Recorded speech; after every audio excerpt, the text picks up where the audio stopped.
All right, so we got another episode of Trigun. This season just keeps barreling ahead full force like a runaway train or something, and I can't believe where it's going. Can't wait to talk about it, so I'm not going to delay it anymore. Let's get to it. Dash! Dash, dash, dash! The Stampede! So the first thing I noticed, guys, is that this episode of Trigun Stampede, well, it picks up right where the last episode left off. Did you expect such tight continuity, like it to be woven so tightly together, only seconds pass from one episode to the next? I did. Yeah, it's kind of where they left off with Gofsef being blown to, looking like he's been blown to smithereens. You kind of figure they'd have to start off right from there. Well, I also thought, though, that maybe like a few days would go by and they would be like wondering about it and dealing with it and some of the fallout, and then the next shoe would fall. But this just gave you no room to catch your breath. It went straight into all of the destruction that would follow. And I thought last episode was the one that won me over. But boy, if I weren't already won over, I think this one would have done it for sure. Just before we get into the details, overall, what do you guys think? Best episode so far, the first three? Oh, easily. Yeah, I say so. So I think pretty much everybody whose opinion I've seen has been in agreement that this is the best one yet. And, you know, we first see Professor Nebraska here, and he's understandably upset. I mean, Gosef just got blown to smithereens, you know, when he should have been saved. I don't know. Do you guys have any thoughts on where Professor Nebraska pops in with that rocket launcher that he just keeps wanting to launch at people? And I really wanted to see somebody get exploded at close range, but we didn't get to see that. But any thoughts on Professor Nebraska here? I thought he only had one of those. Didn't he say something like that? And where's he keeping his extras? Like he's fired more than one, but there is no package or container anywhere near large enough to keep those rocket-propelled grenades or whatever in.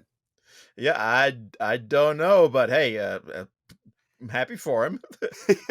Did he die? Like Chris, we see he gets an arm cut off, and I know that Vash says he's bleeding and somebody needs to come help him because he's dying, but I didn't see anybody come help him, and I don't know that we ever got an update. Do you think he's alive or dead now? They actually showed it at the very end. He's alive. Yeah, I was going to say I missed it. Yeah. He's alive, isn't he? Like I was pretty sure he's. We see both him and Gosef bandaged up near the end. I thought like you think Gosef gets like blown up, but he's there. I totally missed that end, and I watched it twice because I thought Gosef was dead for sure. Oh man, I don't know. No, he's tough. Yeah. Gosef's tough. I understand. You don't survive. One gripe. They should have shown him surviving before then. I also. I feel like only one of the Nebraskas should have survived. I think both of them surviving really undermines the consequences just a touch. Maybe I'm glad I didn't notice that until you guys pointed it out. Well, the big part, the part that's really supposed to get you in the feels is really when it's Tonus, when you see him like he's like unconscious, bleeding, and he's missing an arm. Like that's what's supposed to get you. So they had enough of that at that point. You know, they didn't really need. He was missing an arm? Yeah, he doesn't have an arm in it. His arm's gone. He had enough bandages and enough injuries and enough bleeding and all that maybe it's the Attack on Titan fan in me, but I just assume like he's dead soon. Like we're seeing him right before he dies is kind of what I thought. Yeah, I thought, but like it's a he. I don't know if I'm using the right. Yeah, like Tonus's arm is his mother's holding him, and the one arm is like bandaged up like a stub. I mean, in my mind, it was like she was holding him as he died. I mean, that's how bad off he looked to me. Yeah, it did look that way. I'm just rewatching for my own satisfaction. I do kind of like that I think it was Roberto De Niro. I can't say that name with a straight face. Anyway, I think it was Roberto who said that he recognized the work of those little, what I was calling virus clones or whatever, those little droid bombs. He said he recognized the work of E.G. Bomber, the worst mad bomber around here, or something like that. And I thought, man, what a tough place to live when you can actually make a tier list of your local mad bombers. Like usually most neighborhoods have one or less, right? Generally. Yeah, most. But we could have a mad bomber list. And I don't know about you guys, but E.G. Bomber makes me think of E.L. Fudge, and I kind of wanted cookies. I was thinking of that of the Mad Bomber from that one episode of the animated Tick series. Oh, The Mad the Bomber animated bombs at tick. midnight. You can't go wrong with the animated tick, but yeah, you got a Mad Bomber tier list. That's a tough town. You might want to sell your house before the real estate bottoms out or whatever. And E.G. Bomber decides, he's got like a power up or an evolution like a Pokemon, and now he's E.G. the Mine. Yes. This is what happens when you meet the big bad. But the thing is, I didn't know if he meant, like, because he's a bomber, did he mean E.G. the mine like a landmine? Or did he mean like a coal mine? Because that machine he has kind of looks like he would dig in a coal mine. You've misheard him. He didn't say mine. He said mime. He's just not very good at it. Like, he was supposed to be talking not talking. Supposed to be, but he doesn't really understand what it is. So he actually said the E.G. the mime, but he's just very bad at it. Stop that would be to this guy. That would be a silly man. That would be a horrific villain, though. The mime, E.G. the mime. He just shows up in your bedroom and stares at you without saying a word. He's constantly pulling on a rope and nothing's coming.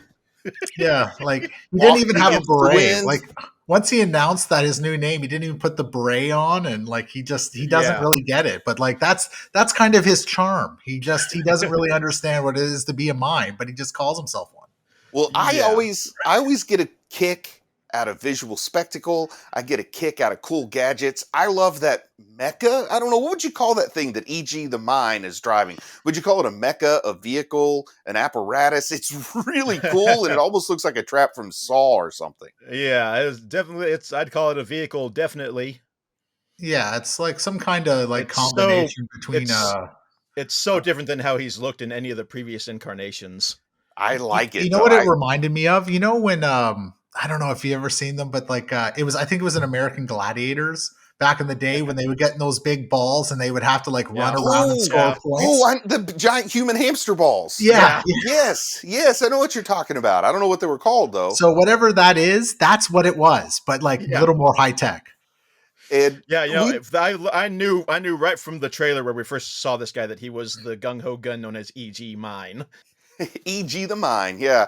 I like the way that he had a little bit of some interpretations of the Joker vibe, just kind of the madness of it all and the way he was looking, like maybe more like the Batman Who Laughs. I say the Joker, but I'm probably thinking more like the Batman Who Laughs and some of the look. Yeah, I can see that. The bandaged face gave me just a little bit of maybe a Gojo vibe from Jujutsu Kaisen. I just got a lot of different cool vibes. I love the character designs in this series so far, particularly in this episode, and E.G. the Mine is no exception there.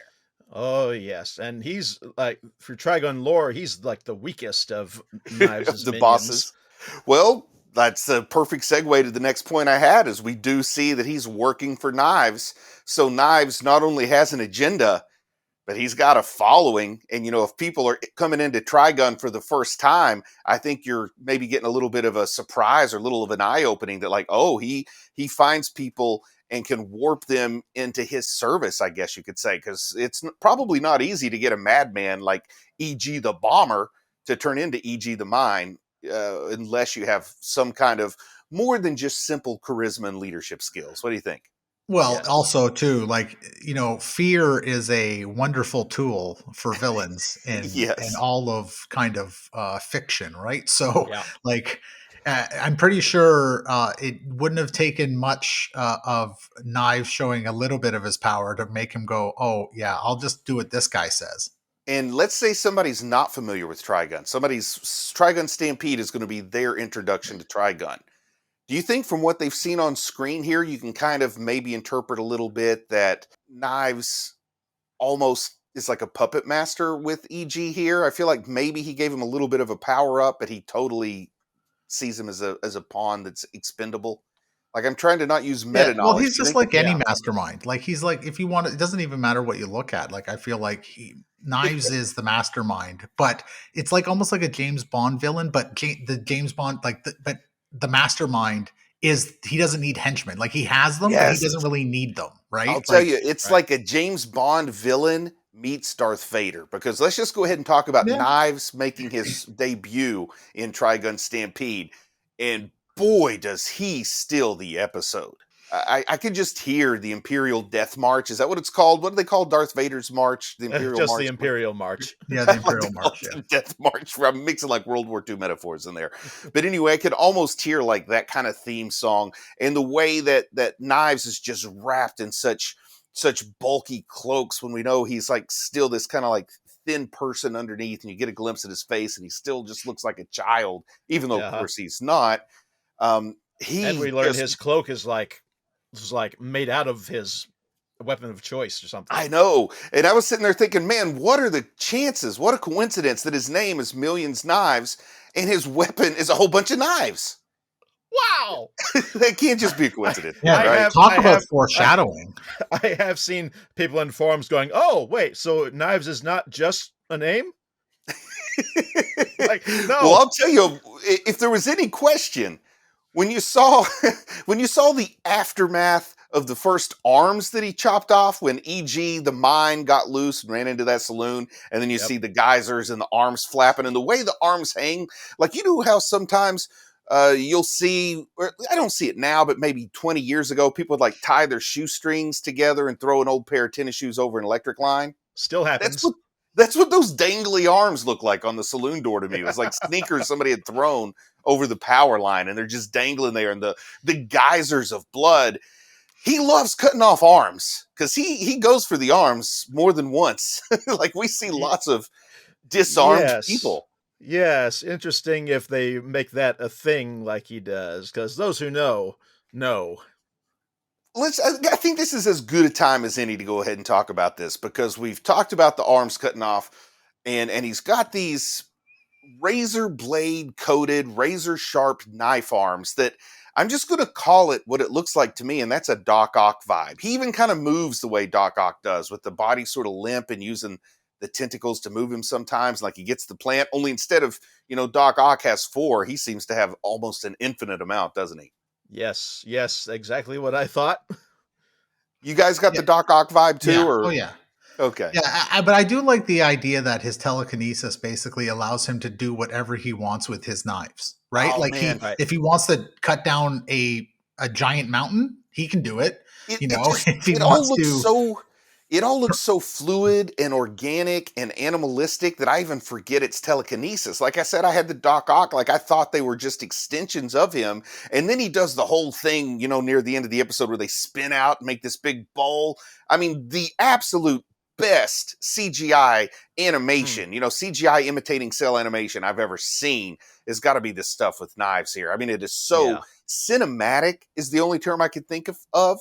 And I know with animation, you don't technically have lighting the way you do with film work, but still you have to mimic lighting. And it just looks so cinematic, the way they mimic the lighting, the smooth motion here. Everything just felt like a bigger story than a 25-minute anime episode. I felt like I was in the movie theater in terms of the quality of the visuals I'm seeing. I just wish my screen had been larger. Yeah, this is gorgeous work from Studio Orange. If there's a reward season for animation, I think they should be a shoe-in. Well, there is a reward season for animation, but they won't be eligible until this time next year. Yeah, because right now we get to vote on the Crunchyroll Anime Awards here soon. So that's going on right now. But back on topic here, the mustachioed man and the young girl. You know what I'm talking about when I mention this pair? The guy with the hat and the glasses and the mustache. He looks like a businessman, and it looks like there's that young girl that's with him. They appear to be some kind of conspirators with knives here. And that's just like a great mysterious component, because they show up, they make eye contact with the viewer. Like if a camera was here, they're staring directly into the camera, making eye contact with us as the viewer and not saying a word. I love the intimidating quietness of those two, the weird combination of the old man and the young girl that neither of them look like they fit in this world. What did you guys think about that introduction? I think that is the kind of thing that would win me over as a viewer for sure if I was still on the fence. That was a good introduction to these characters. Yeah, I agree. Like I like how they just like roll up, right? Like they just, and then they go up to go. They're going to go after the plant, and Vash is like, oh, good timing. Or not Vash, sorry. And Knives is like, oh, you showed up. Like, oh, okay, good timing. Like yeah. And no explanation of any kind, no excessive exposition. Like I would think as a viewer, man, I gotta watch again just to see what's the deal with these two people that kind of rolled in Twin Peaks style and did nothing but look like they knew what they were up to. Yeah, I only kind of wish that like the manga and the anime that they had all showed up together. I kind of like I like the way they did it here. I don't remember the anime. I'm sorry, I don't remember the manga very well. I like the way that they're doing this with these two characters. I think a little better than what I remember from the previous anime. But I Yeah, also don't remember it that well. So it's So here's a question I have from Matthew. Here's a question yeah. I have for you. Is this is and it just talking about those characters kind of really brought this to mind. Is the tone similar to the manga so far in these three? Because the original anime had definitely had much more of a comedic vibe, I feel, Uh, than this yeah, does. This is a much more, although that in the bits where like he's dodging and he's doing his thing, Vash, there's some comedy. But yeah. like this seems to have a much more serious tone overall. So I'm just wondering if that's closer, and just those characters, like the characters we were just talking about, they just show up and it's all serious. There's nothing, there's a little, great timing, Mhm. but there's the tone seems quite different than the original anime. So I'm just wondering if it's closer to the manga than the last one. It is much closer. Once Knives shows up in the manga, all bets are off, and much of the comedy disappears. Because in the original animated series, they wanted to focus more on the comedy, yeah. so we did all that. But Knives in the manga is brutal, just like this Well, version. pretty darn brutal here. It's like you're reading my notes because that's a perfect segue to the next thing I had here, Matthew. Is I just wanted to say that Knives is shown to be cold hearted, ruthless. He destroys the whole town. He puts on what can only be called an impressive display of power. But what did you think about the level of gore this episode? Because we got blood spurters that would put Lone Wolf and Cub movies to shame. Well, like I said, the manga quite violent and gory. Knives murders plenty of people. There's plenty of blood. So yeah, I was expecting it. And they set up pretty clear kind of what the stakes are, what the consequences are, what the conflict is. We already know that Vash is Knives' brother. They've already made that clear. That's no mystery. And then we know that for some reason, Knives wants to go collect all the plants that are keeping this world alive, and Vash doesn't want to. And Knives says, "Hey, but they're ours." So even though you don't know everything that maybe you would know from reading the manga or from watching the previous anime, you already have a real good grip on what this story is, right? I mean, it's efficient storytelling this episode. Yeah, I think so. I've seen some people disagree, but I think so. Yeah, and you know what else I like is that they set up the severity of what Vash is going to have to come up against like instantaneously. Like, Yes. it's not, whereas in the other one it was like they talked about Knives, they kind of they alluded to him, but you kind of figured he was the one that was causing all the disasters, that every time that was Yes. kept getting blamed on Vash. But and then they finally like showed, okay, yeah, Knives did, he was the one that destroyed that one town. And so, but it takes a long time to get to this point. Whereas this one, they're just like, this guy is the super villain. This is going to be an enormous test for Vash to overcome, like instantaneously. So, you set up the entire course of the whole anime from like right off the bat. Yes. And I think they did a great job here of showing that at this point in the story, it looks to me like Vash is just simply outclassed by Knives. Like he is not up to the challenge that lies ahead of him. Do you Yeah, guys agree? Did it look to you like Vash didn't get tricked? He just straight up was outclassed. Do you think that it looked that way? absolutely. This is what you get when your brother is a psychopathic murderer and you do everything you can to avoid conflict. Yeah. And like Knives is using his telekinesis and his massive, and he's got like a bunch of henchmen, and he's got all these things, and like he says, like when Vash meets him after he's playing the piano, he's like, "Oh, you're still using that thing?" Because he's like, all Vash uses is a gun, and he doesn't really use it Yes. offensively. He uses it defensively, right? So Which is in and of itself a challenging concept. But I do think, back to the gore, I think it served the story. I think it showed us that this is going to be a different Vash and a different Trigun and a different Knives than we had in 98.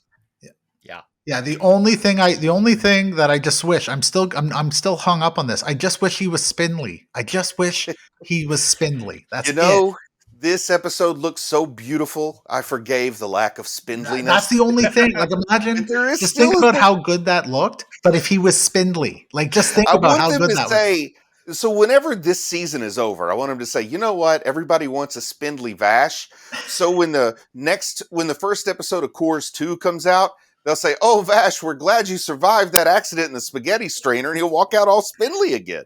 It'll be like, yeah, I barely lived through it, but now I look so different. I hope people still like me.